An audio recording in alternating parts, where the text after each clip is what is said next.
So it wouldn't have been anything all that spectacular, but I would still like to have seen like the different bosses once you beat them. Maybe you could play as them or something like that. Never No, worked. they didn't Even do the that. arcade game that came out later that actually did basically nothing but the boss fights. There was only the certain characters that you could play as. You could never play as the boss characters. They did make it to where you can play as the boss characters in Mega Man Powered Up That's for the true. PSP, but you had to beat them first, and you couldn't use your special weapon on them or it would destroy them, and you can't use them. I played the mess out of that game. I love that game. Well, that makes a lot of replayability when you can go back through it with several different characters. And it even alters the story somewhat. Like, since you're playing as the Robot Master, whatever Robot Master it is that you're playing as, you fight Mega Man instead of him. And it's weird, Mega Man has a scarf, but it's not Proto Man. Because Proto Man is also in the game, and it's a clearly different design. Yeah, I imagine you could probably play him in that too, couldn't you? Yes. Seems like he's one of the most often playable characters in those. You could not play as Bass, though, because Bass did not exist at this time. Which doesn't always stop them from putting something like that in there, just as sort of fan service, but... Oh, yeah. It's not like their timeline isn't questionable as it is. Yeah, they retconned Oil Man and Time Man into existence when they made Mega Man Powered Up, just so that there would be 8 bosses. Did you know that the name, the American version, is called Mega Man not because they didn't think we'd understand the Rockman reference or whatever, or get that, but because the vice president of Capcom at the time absolutely hated that title. He thought it was horrible. I thought it had something to do with the fact that people would think that it was more like the Stone kind of rock. Because I've heard some of the names that they were trying to come up with, like Mighty Kid and Knuckle Man, and there was even that thing that the U.S. was going to call him, well, the Japanese were going to call the U.S. version of him Rainbow Man, because of the different colors that he could turn into. Yes, and they ended up going with Rockman in Japan, and the VP of Capcom hated that title, so when he moved it over to America, he changed it to Mega Man. When I think of Mega Man, I definitely don't see a damn rock. Yeah. Well, Mega Man had, well, Rockman, rather, has Mega Man 2, a lot of the characters are tied to music. Roll, bass, treble, beat, tango, blues. Of course, we call him Proto Man over here, and there's a ton of others. Even the 8 bosses in the US Mega Man X5 are named after various members of the band Guns N' Roses, so... That was actually, I don't think that was originally that way. No, that was the translation thing. Yeah. But still, it ended up that way anyway, even if it was by accident. Yeah. Which, it still fit the theme of the series anyway. Well, X didn't tie so much into that portion No. as the original series. I have to name my most laughed at boss now. Tornado Tunyon. Tornado Tunyon. In Mega Man X7, there was a boss that was an onion, and his name was Tornado Tunyon. Oh, the spooky Japanese. I don't know how long they did this, but for a long time the Japanese would have a contest where they would actually let their fans make one of the robots. They actually allowed the US to do that once. I think that was Mega Man 4. I could be wrong. But it was Mega Man, I think 6 was the first one that did that, wasn't it? Or did they do that earlier? I think they did that earlier. Oh, wow. There was only one that a US person actually designed, though, but the rest of them were Japanese. And I think they did it for X, too. So I'm kind of wondering if that wasn't one of them. Because their region with some of those bosses. I will say that as a kid, I would buy the magazines that would have these contest informations in them, but I would buy them off the shelf when they were really old. And I didn't have any concept back then of, timed entries or you had to submit it by this date. I just thought that, hey, they're designing a new Mega Man game. I want to do something. So I would send in a letter. And they actually sent one back saying that the contest had already been over and that the entry was late and therefore, it wasn't able to be used. I was like, oh. Well, at least it was not something to write you back. Someone wouldn't even pay for that much. I didn't keep that letter. Aww. Oh, you should have. Yeah, I should have. At the time, though, just a kid. I didn't keep stuff like that, so. The very first Mega Man game that I received brand new was Mega Man X. Before I got that game, I relied mostly on my best bud, Luke, to play his copies, because he bought Mega Man all the time, which I've mentioned in the podcast before. But he had all of the Mega Man. I think he didn't have 4. For whatever reason, he did not have 4, but he had 5 and 6. And I had a used copy of 2 and 3, and Mega Man 1 was so rare that when I bought it from, I think, EB Games. I paid like $26 for it, and that's a lot of money for that game these days, because it's been re-released so many times. But back then, that was the only way you could get it. I didn't get to buy the original Mega Man with the box and stuff, so I don't have any of that. All I ever had was the cartridge, and that was it. I did have a full, complete copy of Mega Man X2, It's actually in the care of a friend of mine. I don't know how much it's worth these days, but at the time that I gave it to her, it was worth like $20. So not that much. Those prices flow and ebb so much. Yeah, it just depends on what the most recent new Mega Man fan or old Mega Man fan that maybe decided they wanted to have a collection is wanting to pay for them. My mistake back in the day with the boxes were I didn't want to throw them away, but at the same time I wasn't really allowed to keep them either, because, it's a box. What are you going to do with a box, Chris? It wasn't big enough to play inside of. So, I basically cut out the artwork on the front of them, and I've always regretted that I did not actually keep a lot of the boxes. Now, that changed later on, come about the early 90s. I stopped doing that kind of stuff, and I was allowed to start keeping the boxes, but yeah, I'd have a lot of complete games if only I'd not cut them up. I did that with action figures. So a lot of times back then they would print like little profiles or whatever of the character that you just bought on the back of the box. So I did that with action figures, but as for boxes, any game boxes that I had back then just went in the trash. I didn't even keep the art. I think what changed that for me was because that was about the same time the Sega Genesis came out, and they had those nice hard plastic boxes. Oh, yeah. Because of that, I started keeping the rest of the boxes too. Yeah, I love those. I've only got a few of them, but not all of their games were like that. Later on in its life cycle, they moved to the paper boxes. It was cheaper. Yep. But yeah, you were about to get into X, so I guess I should explain for the few people who don't know. Mega Man is kind of separated into different timelines and universes altogether. So when we talk about the original series, it's Mega Man with a number. And Mega Man X kind of came along, and it was a more mature, more futuristic version of what came after the story, basically. And what was interesting is Minafune's plans for the Mega Man X series was the secondary character that Zero was supposed to be Mega Man, because he loved the design so much, but Capcom said it was too much of a change from the original Mega Man, and so X was born out of it. But Zero did eventually get his own series in the Mega Man Zero and ZX series, which is also a continuation of X. Mega Man X, that is. But that gets confusing. Actually, ZX was not about Zero. Just to show you that, I didn't play him, but I thought it was the continuation of the Mega Man Zero series. No, it was basically the essence of the past heroes were reduced to this thing called biometal.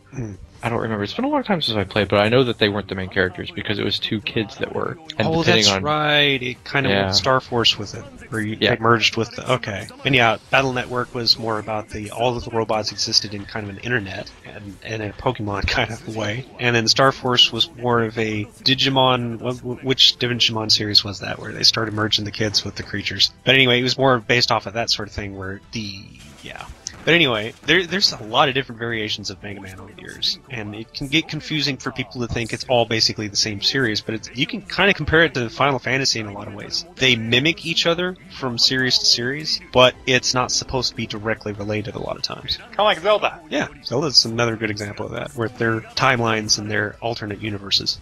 Yeah, the Battle Network one, I think, is the only one that's supposed to take place in an alternate universe. Well, it got Legends. Unless you count... Well, that one too. 3D version of Mega Man, which had Rock Volnut. Was he ever technically called Mega Man at any point? He was in the American one. It was Mega Man Volnut. See, that's the first one I ever played. The first Mega Man game? Yeah, I played Legend. It was my first game, and then I played 6. What did you think? There's a difference between those two.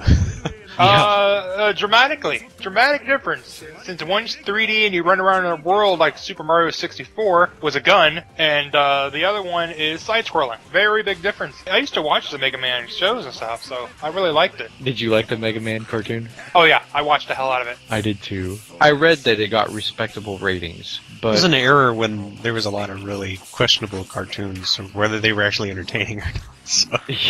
Captain N. Oh, come on. Captain N's right up Saturday morning. I loved Captain N. And I guess we should Captain mention that awesome. Mega Man kind of was in Captain N. Yeah.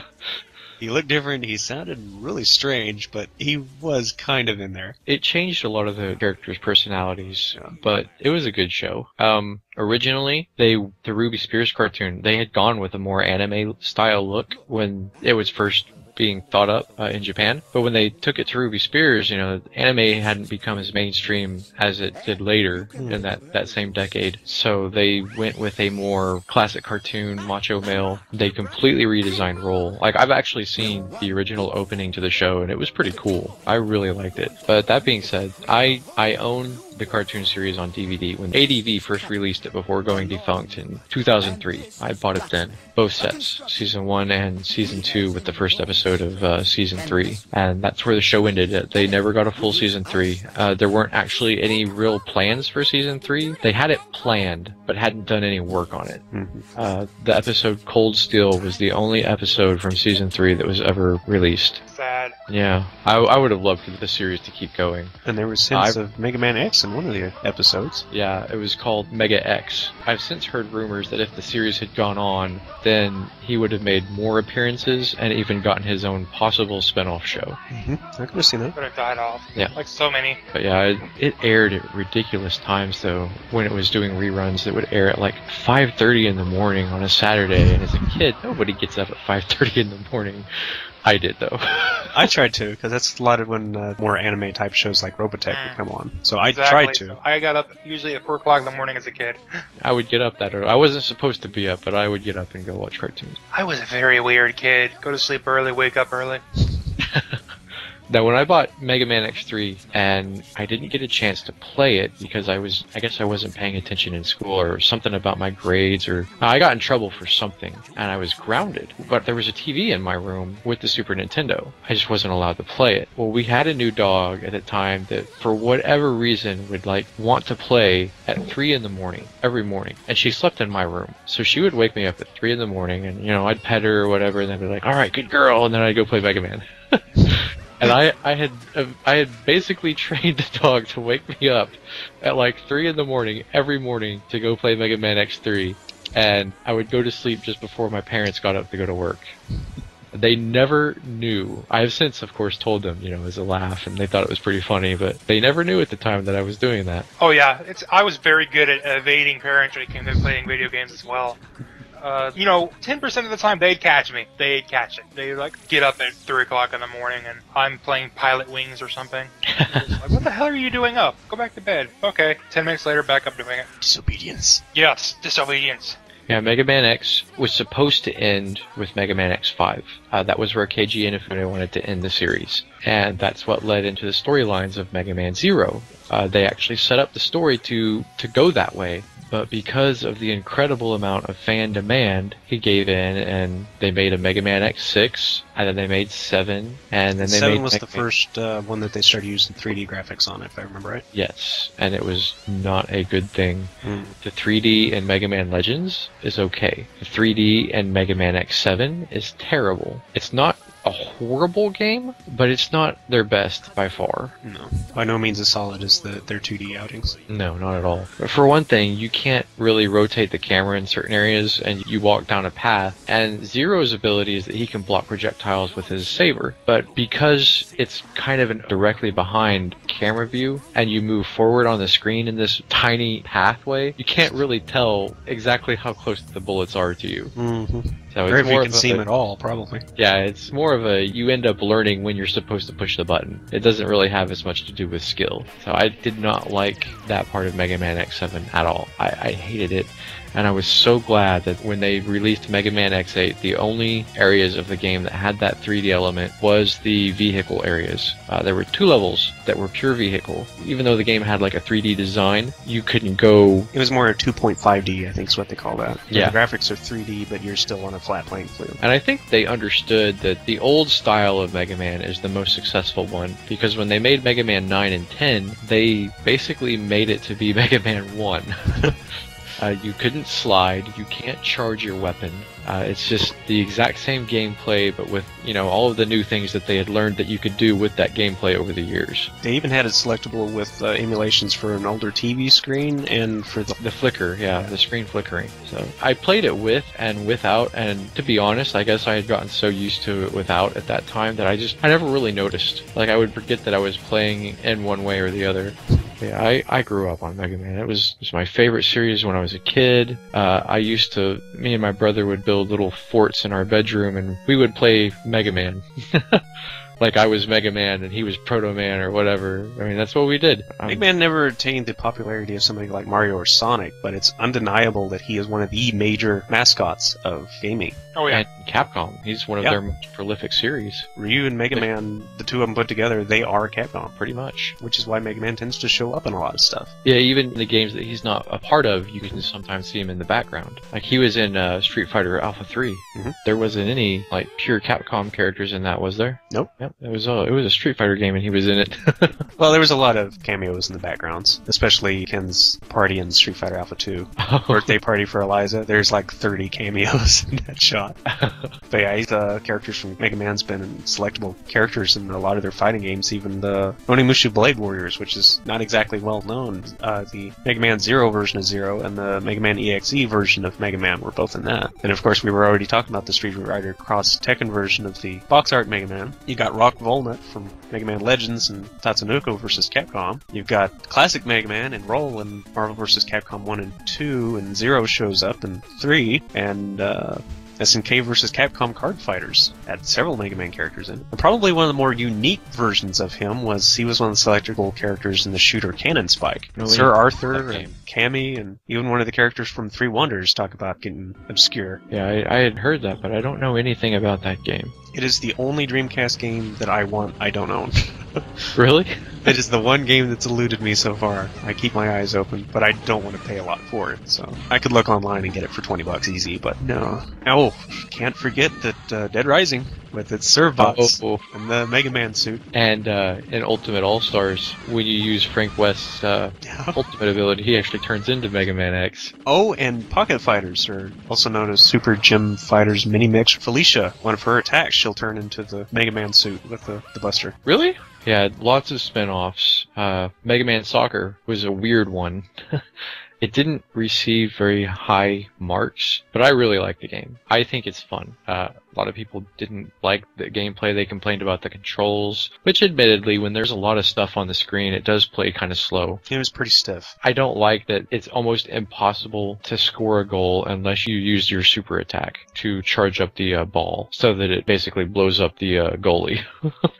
It's really the only way to score in that game. I've made it into the basket without that, but it's so hard to do that I've not done it more than a handful of times. It's as difficult as the original game.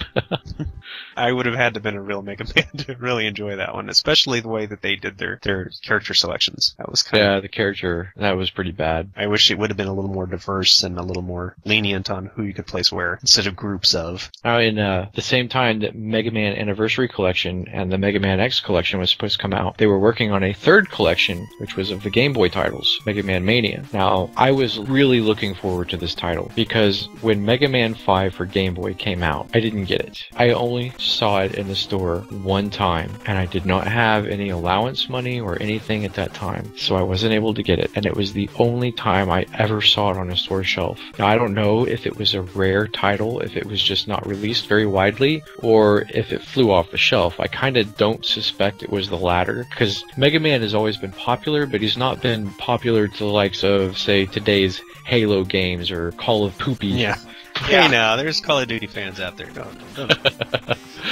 But he's always been popular. His fan base is incredibly rabid. We'll say that. They pretty much devour anything Mega Man, like myself. I'll devour pretty much anything Mega Man. You put it on the shelf, it's mine. I'll buy it. And if I don't buy it, somebody will buy it for me. So does that mean that you have the Mega Man NT Warrior series, the cartoons? No, I don't have that because, as I mentioned, I wasn't a big fan of the Battle Network games. But it's still Mega Man. Yeah, I probably should watch it since it's a cartoon. So the spin-off shows, the toy line, I only have 2 toys from that toy line. And I have Mega Man himself, and I have the design that they did for Fireman because I thought it was cool. I liked Fireman's design in that show. So I've got those 2. And I didn't buy any of the other stuff. But I do have the Ruby Spears action figures. Those were not exactly the prettiest of action figures, sadly. No, they weren't. And mine are really beat up because I played with them all the time. I imagine finding a boxed version is kind of expensive. Oh god, yes. I've actually looked because I don't have them all. They released a second toy line right about the time that they were going to cancel the show. They released some of the toys that of the characters that appeared in season 2, and they didn't make a very big run of them, so they weren't on the shelves for very long. Characters like Snake Man and Bright Man. I think Drill Man was in that line as well, but I have him. I just didn't work as a kid, so I didn't have really an income, and I didn't have much of an allowance, so... Limits on the type of things you could get into. Yeah, exactly. But I got the stuff that I could. I'm pretty happy with my collection for the most part. I've got some rare stuff in there. And I at one point had Mega Man the Wily Wars, but it was a PAL version, so I couldn't play it. If I could ever find a Japanese copy, I would probably pick it up, because it'll play on an American Sega. Yeah. Because the way they region locked it, they region locked the NTSC to be the same ones. So if you buy an imported Sega game from Japan, you can actually play it on your normal Sega Genesis. And that Sega I destroyed anyway because I modified it to play the PAL Mega Man. Like, I actually opened up the system and crossed some wires in it so that it would be a PAL system. And I didn't know anything about that stuff. I was just following a guide online. So I didn't know you had to have a PAL television for it to work. Oopsie! Yeah, I thought the system just had to be PAL. I was like, oh, well, how the heck am I supposed to modify a television? And then at the time, you could buy a connector, which would translate the signal into NTSC so that you could play it on your NTSC television. But it was like $150 for that. Yeah, they're no joke. Yeah, I ended up just going ahead and reselling the Mega Man Wily Wars. If I came across it again and I could get it at a reasonable price, I probably would buy it just so I could say I have it. So I know we're talking about the outside of things more than the games themselves, but considering our time, I want to go ahead and get your thoughts on a few other things like the Archie comic series. I love it. I love that comic book series so much. It is so good. I was a little worried about it when I first picked it up. I was like, I heard about it. I was like, I'm going to get this anyway because it's Mega Man. But I was worried that it was going to be really bad. And I got it and I read it and they've got me until they cancel it pretty much. I'm going to keep buying this comic book until it's not being printed anymore. Reminds me of the Sonic comic books. Well, in the next few months, actually, they're going to be combining those two. It's called Worlds Collide. It's going to be Mega Man meets Sonic. It's just odd, but you know. They're still doing the Sonic ones? Oh, yeah. Yeah. Sonic is extremely popular. Yeah. All you have to do is go on DeviantArt and see all the fan art. Yeah. So, what I know you saw it when I saw it. So, what do you think of Eddie LeBron's live-action fan film? I liked it overall. I wish it could have been more than what it was. He did a really good job considering that he used his own money, and he didn't. Films are usually very limited budgets. Yeah. Yeah. I thought he did a pretty good job considering all of that. I liked some of even the joke references, like when Mega Man was playing Contra and he said this game is too hard. I liked that. That spoke to my childhood. That being said, if Capcom were to make a real, actual Mega Man movie, and they could make it anything like how the story is supposed to be, I would really be impressed. On that note, though, Mega Man shares a very, very similar story, and probably homaging to a very famous Japanese manga called Astro Boy. He was heavily influenced by Astro Boy. You can see it. Yeah. Even the dynamic between the two scientists. Yeah, he has stated that he was influenced by Astro Boy. And there's nothing wrong with that, mind you. No, not at all. Oh, no. And speaking of things homaging something else, there are a ton of fan games based off of the Mega Man franchise. Some of them directly, like Flash games that either feature Mega Man in them, or I cannot remember half of these, but there's Super Mario Crossover, I think, is one. I Want to Be the Bossy. Yeah. There's also one where Mega Man is venturing through other Nintendo games that plays exactly like Mega Man that was on Newgrounds years and years ago. There's really popular ones that kind of merge a little bit of Toho with a little bit of Mega Man, so you got stuff like Rosencreutz Stilette, which I finally remember the name of that. And then you have games like Cryon Conquest. I don't know if you're familiar with that one by the name, but it's the one with the little witch on the Nintendo, the old NES, that played exactly like a Mega Man game, which is actually kind of a good thing, because it was a really good, underrated game because of that. But even the animations to her sprite are identical to Mega Man. Magical Kids Doropi. I'll also mention the music. Mega Man is very popular in remix circles, and Mega Man 2 is considered one of the best video game soundtracks of all time, right up there with Mega Man 6 and Chrono Trigger. There's even bands like the Megas and Proto Men who not only name themselves after Mega Man, but base their music entirely around Mega Man, and have been quite successful for it. That Mega Man music. It's good. They recently released that E-Can that contains all of the music from Mega Man 1 through 10. Oh, cool. But it's a couple $100 because they didn't release it in the US. It was only Japan, so you have to import import it to get it. I'm thinking maybe best actual piece. I might have to say that it's not from Mega Man 2. I might have to say it was Gate. I think Gate is probably my favorite. Yeah, I remember you would just set that thing and let it loop. Yeah, I never did beat him on Extreme, by the way. It pissed me off. I know you've mentioned this on the show before, but what is your favorite Mega Man game? I don't know what I said then. I think I said Mega Man 2. I think it was 3. Mega Man, was it? Did I say 3? I'm pretty sure you did. Okay, good, because it's tough to decide between that one and 4. 4 because it added the sliding with the Mega Buster, and out of all of the Mega Man games, I probably played 3 the most, but it's kind of a tie between that one and 4. I would have to pick 3 as my favorite. I really like how you can slide in that game, for starters. Sliding basically changed the entire way the game was played. Definitely. I'm still most partial to Mega Man 2, but I don't know if I could put my finger on any one favorite, largely because I haven't put enough time into most of them, so most of my experience, hourly-wise, is with Mega Man X, and Mega Man 2, and not really so much the rest of them, so I don't know that I'd really be giving them a fair shake to try to rate them like you could. And which is kind of the case with Grover, too, because he's only played a handful of them himself. Did you prefer the 3D or the 2D? 2D. Okay. I could at least ask that question. I think the 2D is the true Mega Man experience, personally. If you want to put 3D graphics in the game, as long as you're moving right. Like in Mega Man X8, there was an area, I don't know if there was more than one, but I do know there was an area in the game where you move to the edge of a platform, and it looks like you're going to have to jump off, only there's nothing there. And if you just keep moving right, what it does is the platform actually loops around, like it swivels the stage so that you're now on the other side, and there was this pathway there the whole time. That was kind of cool. I don't mind that so much. And so to close this out, we've got to at least talk a little bit about the controversy about Mega Man and Capcom these days, of how so many of the Mega Man games have been canceled by Capcom recently. Mega Man Legends 3 is probably the biggest of them. The rest of them kind of came and went under the radar anyway, like the MMO and Universe. But Mega Man Legends 3 was a big deal because it was a very community-driven sort of thing. They had trailers for it, they were showing footage for it, they had it on 2 different forums, I think, to get people's ideas and to talk back and forth with the developers and such to see what they wanted, and it was all being listened to. And whatever happened in Capcom during those days, and Keiji Minefune's leaving, and everything that happened with that kind of just destroyed so much of what was being worked toward there. And it was a great, interesting idea, and it would have been nice to see where it went. But it's also turned a lot of Mega Man fans into Capcom haters because of it. I hated Capcom for a long time.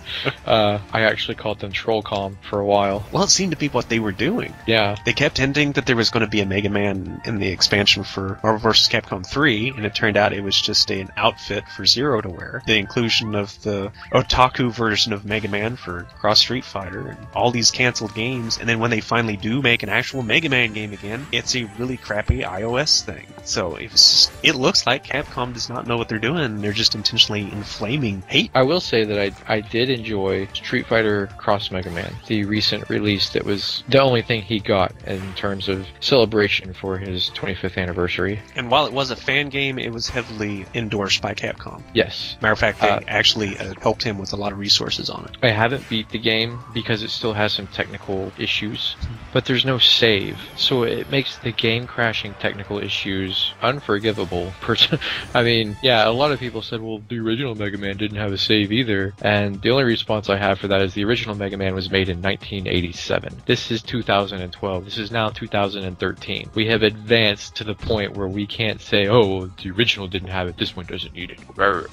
That's not a valid excuse anymore. The original didn't play on PC either. Exactly. There you go. There's that argument. Now there were, and I've seen them, but I didn't really play them, there were 2 spin-off titles that were licensed out, not made directly by Capcom. I forget who they were licensed to, but they were on PC. Yeah, they were on PC, and they were released in America. The only one I can remember is Rockman Strategy, which was an actual tactical RPG. The other ones I'm not so sure about. I think there was 2 on Game Boy, 2 on PC, 3 on PC, because there was the full motion video one too. They also re-released Mega Man X on PC, and the cool thing about that was, and I wish I had bought this back then. But I was like, I already have this game. I don't need it on PC. Stupid. It came with a Super Nintendo style controller that you plugged into your PC to use to play the game.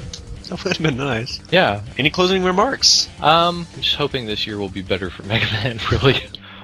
That's pretty much what I was going to say. I don't know what's going to happen because of all the reboot type of stuff that's going on these days. So the idea of like a Ratchet and Clank style Mega Man, I'm kind of scratching my head. On one hand, that sounds cool. On the other hand, I don't know. But I think Mega Man is going to get a reboot, and it's going to be very questionable when it happens because I know for certain it is not going to be a 2D game anymore. They're going to try to update it to modern audiences. Not to say they aren't going to continue doing their retro stuff. Seeing a Mega Man 11 would not surprise me at all. I'd like to Mega Man X9. Yeah, more of that. I don't really know enough to really go on about anything about Mega Man. It's one of my very limited points. We don't mean to exclude you out of the conversation sometimes. Oh no, I enjoyed listening. But that's our show for this week. Join us every Monday for the next PrinnyCast. We're still on schedule again. Our Twitter is @PrinnyCast. Our email is PrinnyCast@gmail.com. And we'll see you next week. Goodbye. See you next week.